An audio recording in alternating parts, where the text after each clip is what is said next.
Good afternoon, everyone. This is Sunday. It is March 16th, 2025. I'm standing here in Northwest Buffalo at Bidwell Parkway.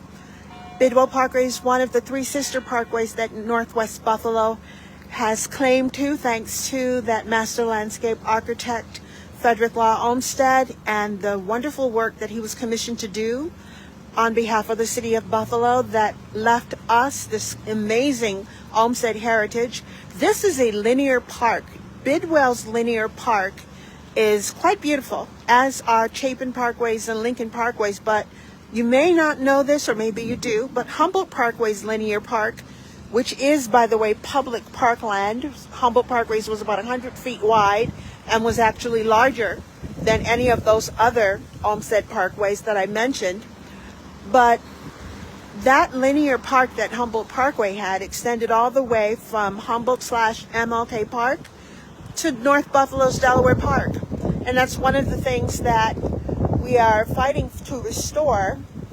And when I say we, I mean those persons who support the restoration of Humboldt Parkway and the reconnection of the neighborhoods that are adjacent to the parkway and nearby that intersect the parkway, that were damaged and fragmented by the construction of the Kensington Expressway between 1955 and 1971. You know, someone may say, well, isn't that an impossible goal? Is it possible to get that done? All things are possible. Absolutely.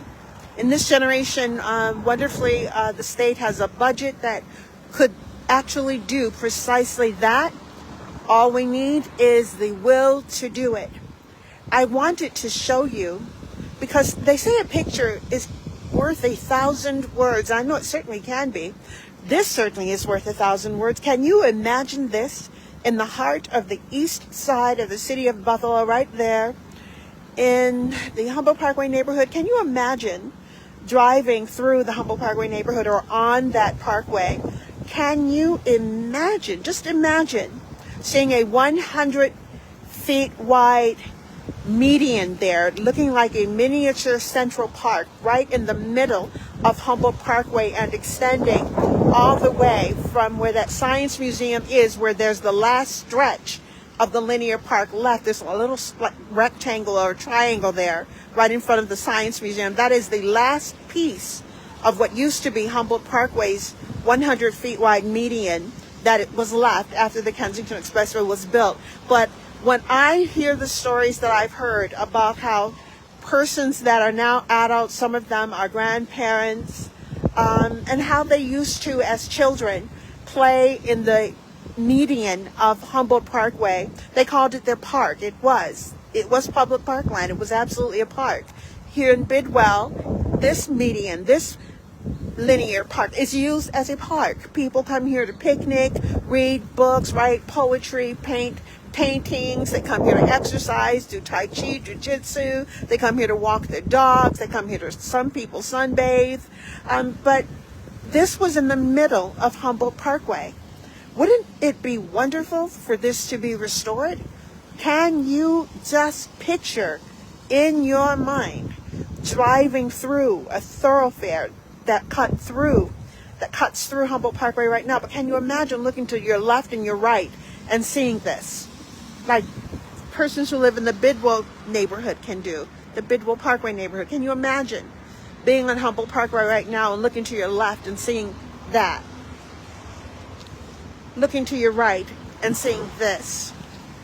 Can you imagine living in one of the homes on either side of the park and being able to just step outside your home and walk, or to relax on your porch? Humboldt Parkway residents can't do that because of the 24/7, 365 pollution coming off of the Kensington Expressway.